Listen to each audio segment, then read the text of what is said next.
오늘 같이 나누실 말씀도 구약성경 시편 146편 8절 9절 말씀입니다. 우리 본문 말씀 같이 읽고 말씀의 은혜를 나누겠습니다. 여호와께서 맹인들의 눈을 여시며 여호와께서 비굴한 자들을 일으키시며 여호와께서 의인들을 사랑하시며 여호와께서 나그네들을 보호하시며 고아와 과부를 붙드시고 악인들의 길은 굽게 하시는도다. 아멘. 이 말씀을 가지고 어제 저희가 이사야 말씀을 같이 나눴습니다. 53장 7절부터 9절 말씀을 통해서 예수님이 그 십자가 심판 앞에서도 묵묵하게 침묵하셨고 또 죄가 없으심에도 십자가에 달리셨고 또 죽으신 뒤에는 악인들과 함께 그리고 부자와 함께 있었다는 이사야 선지자의 예언이 실제 예수님의 그 십자가 사건을 통해서 모두 이루어졌던 것을 저희가 봤습니다. 특별히 예수님의 시신을 수습하려고 요청했던 아리마대 사람 부자 요셉에 대한 그 사복음서의 기록들 그 가운데 이제 부자라고 특별히 기록되어 있던 그 마태의 증언을 통해서 우리 안에 있는 그 믿음이 우리의 삶을 통해 이렇게 실현되어지는 모습들을 이렇게 보게 됩니다. 우리 안에 믿음이 있다면 그 믿음은 실제 삶에 드러나게 되어 있다. 이렇게 말씀을 드렸습니다. 오늘 이제 본문 말씀은 이제 그 이어서 이사야 53장 10절 말씀을 가지고 같이 이제 좀 내일까지 말씀을 나눌 것 같아요. 같이 나누겠습니다. 53장 10절에 보면 예수님이 이제 십자가에 달려 돌아가실 것을 예언했을 뿐만 아니라 예수님의 부활에 대해서도 이렇게 예언한 것을 봅니다. 그런데 이제 예수님이 십자가에 죽으신 그 사건의 의미가 무엇인지를 또 10절에서 말씀하고 있죠. 10절에 보니 이사야 53장 10절에 보니까 여호와께서 그에게 상함을 받게 하시기를 원하사 질고를 당하게 하셨은즉 그의 영혼을 속건제물로 드리기에 이르면 그가 씨를 보게 되며 그의 날은 길 것이요 또 그의 손으로 여호와께서 기뻐하시는 뜻을 성취하리로다. 이렇게 기록하고 있습니다. 그러니까 여기에서 그 앞부분이죠. 전반부. 여호와께서 그에게 상함을 받게 하시기를 원하사 질고를 당하게 하셨은즉 그의 영혼을 속건제물로 드리기에 이르면. 이제 이 본문은 특별히 세 가지로 이렇게 구분이 되어 있는데 첫 번째는 우리가 방금 읽었던 대로 하나님이 예수님을 통해 우리를 구원하시는데 그 십자가라는 고난의 통로를 사용하시기를 기뻐하셨다라는 거고 또 거기에 순종해서 예수님께서 자기의 생명을 속건제물로 드리게 되면 그 나머지 세 개의 결과가 있다. 이렇게 본문이 구성되어 있어요. 그런데 이제 오늘은 첫 번째, 두 번째, 그리고 내일은 세 가지 약속 이렇게 좀 나누려고 합니다. 본문에 보니까 왜 예수님을 구원하시는 통로로 사용하시기를 하나님이 기뻐하셨나? 이 다른 번역 성경들에 보면 여기에 개역 개정에는 여호와께서 그에게 상함을 받게 하시기를 원하사 질고를 당하게 하셨은즉 그랬잖아요. 그런데 다른 번역 성경들 가운데는 이 부분이 특별히 이게 하나님의 뜻이다 또는 하나님의 좋은 계획이다 라고 이렇게 번역한 성경들이 있어요. 그러니까 이게 어떻게 보면 우리의 입장에서는 참 이해하기가 힘든 거죠. 예수님은 하나님의 독생자 아들이잖아요. 그런데 그 독생자를 다른 일을 제3자를 살리기 위한 제물로 사용하시는 것을 하나님이 기뻐하셨다. 참 이 하나님의 사랑과 이 계획하심을 이해하기가 어떻게 그렇게까지 나를 사랑하시나. 그러니까 이해하지 못한다는 말은 이게 틀렸다는 얘기가 아니라 내 입장에서 그걸 받아들이기가 너무 큰 사랑이라는 거죠. 너무 큰 사랑이라는 거예요. 예수님도 요한복음 14장 6절에 보니까 예수께서 이르시되 내가 곧 길이요 진리요 생명이니 나로 말미암지 않고는 아버지께로 올 자가 없느니라 그랬어요. 예수님도 아셨어요. 그 길이 유일한 길이라는 거. 예수님을 통해서만 오직 하나님께 갈 수 있는 유일한 길이라는 것을 예수님도 아셨고 예수님도 그렇게 선포하셨어요. 베드로도 사도행전 4장 12절에 보니까 다른 이로서는 구원을 받을 수 없나니 천하 사람 중에 구원을 받을 만한 다른 이름을 우리에게 주신 일이 없음이라. 베드로도 그 사실을 알았습니다. 사도 요한도 요한일서 5장 12절에 보니까 아들이 있는 자에게는 생명이 있고 하나님의 아들이 없는 자에게는 생명이 없느니라. 이거는 선언이에요. 선언. 나로 말미암지 않고는 아버지께로 올 자가 없느니라. 선언이자 선포입니다. 그 이외에는 다른 길은 없다 그 말이죠. 그러니까 하나님의 사랑인데 왜 한 길만 만들어 놓으셨겠어? 여러 가지 길을 만들어 놓으셨겠지. 아니라는 거예요. 오직 한 길, 오직 유일한 길 예수 그리스도 이외에는 다른 길이 없다 그 말입니다. 이 땅 가운데서 내가 선한 일을 하고 구제를 하고 봉사를 하고 헌신을 하고 이거는 내가 예수님을 믿지 않아도 얼마든지 할 수 있어요. 왜냐하면 세상에서도 많은 그런 선한 일을 하는 단체들이 있습니다. 그런데 그들이 구원하고 관계 있나? 아니에요. 구원은 오직 예수 그리스도로만 가능한 겁니다. 그러니까 가끔 이렇게 신앙을 오해하시는 분들은 내가 이렇게 열심히 하고 있는데 하나님이 알아서 해주시겠지. 아니에요. 예수님으로 말미암아 가능한 거지 다른 길은 없다는 거예요. 예수님이 유일한 길이시라는 거죠. 그러니까 우리가 그런 착각을 좀 버려야 돼요. 그러니까 세상적인 그런 관점, 세상적인 생각들 그런 거 있잖아요. 야, 이렇게 열심히 했으니까 사랑의 하나님이 알아서 아니에요. 오직 한 길 예수 그리스도 이외에는 없는 그것이 바로 하나님께서 예수님을 통해 우리를 구원하시고자 하시는 유일한 방법이라는 거예요. 그래서 이 길을 열어놓으신 것을 하나님이 기뻐하시는 거예요. 왜요? 예수님을 통해 그 구원의 일을 이루시니까 그걸로 기뻐하시는 거죠. 그리고 예수님도 하나님의 그 뜻을 아시기에 당신이 십자가의 죽으심으로 말미암아 예수 믿는 영혼들을 멸망받을 영혼들을 구원하시는 것을 기뻐하시는 거죠. 두 번째는 그의 영혼을 속건제물로 드리기에 이르면 그랬어요. 예수님이 하나님의 뜻을 알고 그 길에 순종하게 되면 이라는 말입니다. 십자가를 지시기가 그렇게 어려워서 예수님도 그 십자가를 지시기 전에 기도하셨잖아요. 제자들과 함께. 그런데 제자들은 자고 있죠. 그런데 예수님은 그 길을 이제 받아들이시는 거죠. 아버지의 뜻대로 받아들이시는 거예요. 그의 영혼을 속건제물로 드리기에 이르면 이 영혼이란 말이 조금 우리가 한 번 더 생각을 해봐야 되는데요.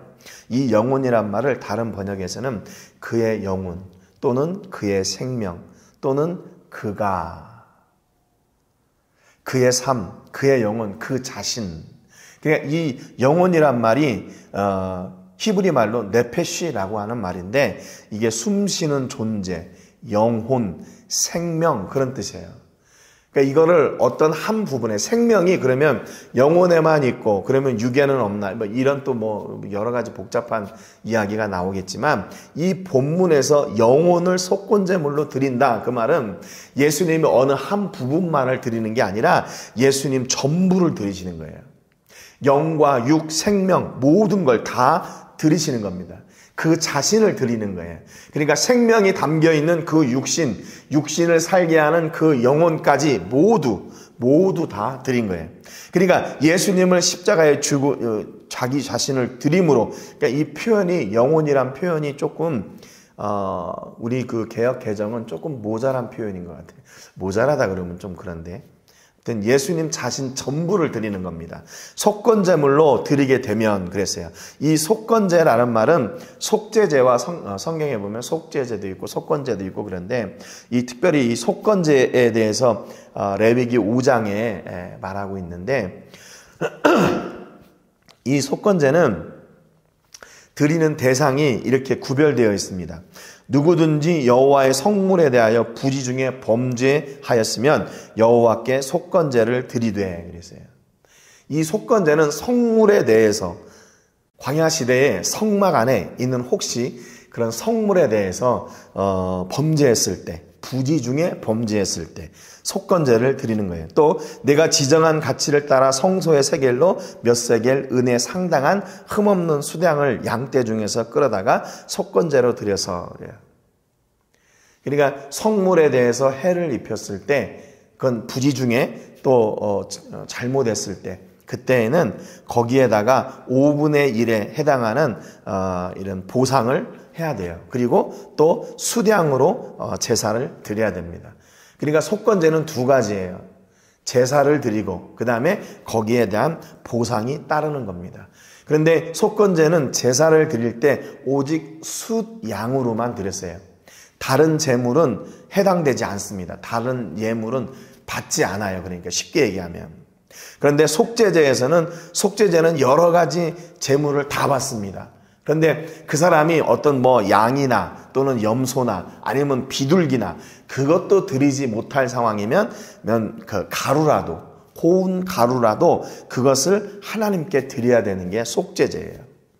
그런데 속건제는 딱 한 가지 제물만 드리고 또 거기에 보상을 드려야 되는 게 이게 차이가 있습니다. 차이가 있어요. 그러니까 엄밀한 의미에서 속건제의 피해자는 누구냐면 피해는 하나님이에요. 왜냐하면 성물에 대한 거니까. 그래서 속건제의 제사는요, 제일 마지막에 성경에 등장합니다. 그 이전에 번제나 화제나 속죄제 이것은 그 앞에 다 드려졌는데 이 속건제는 성막이 완성된 뒤에 성물들이 만들어진 뒤에야 등장하는 제사가 속건제예요.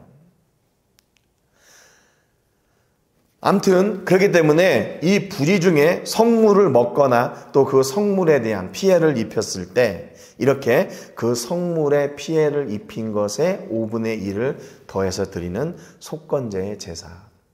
그래서 예수님께서 그 영혼을 속건제로 드린다. 그 말은 예수님을 자신을 우리의 죄를 대속하기 위한 제물로 온전히 드리셨고 그로 말미암아 우리는 깨끗함을 입어드려요. 그런데 앞서도 말씀드렸지만 속건제의 제물은 뭐라고 그랬죠? 흠없는 수량 하나 이외에 다른 것은 안 돼요. 속죄제나 다른 제물들은 그 제물에 드리는 종류가 제한되지 않았어요. 자기 형편에 따라 드리면 돼요. 그런데 속건제는 오직 흠없는 수량으로만 드려져야 됐기에 여기 이사야 선지자가 얘기하고 있는 영혼을 속건제물로 드린다. 그 말은 예수님 이외에는 다른 제물은 유용하지 않다 그 말입니다. 우리의 죄를 깨끗하게 씻음을 받는데 속건제의 제물, 흠없는 수량, 오직 예수 그리스도 이외에는 다른 제물은 통용이 되지 않는 거예요. 그러니까 이사야 선지자를 통해서 이사야 선지자가 한 686년 정확히 그렇게 얘기하는데 아무튼 거의 700년 이전에 예수님에 대해서 그리고 그 예수님의 죽으심과 그 죄사함의 역사에 대해서 이렇게 정확하게 예언하고 있는 거예요. 그러니까 여러분 하나님의 계획하심과 역사하심이 얼마나 오래된 겁니까? 얼마나 기다리고 참으신 거예요. 그 700년의 시간을 참으셨던 거예요. 하나님이요.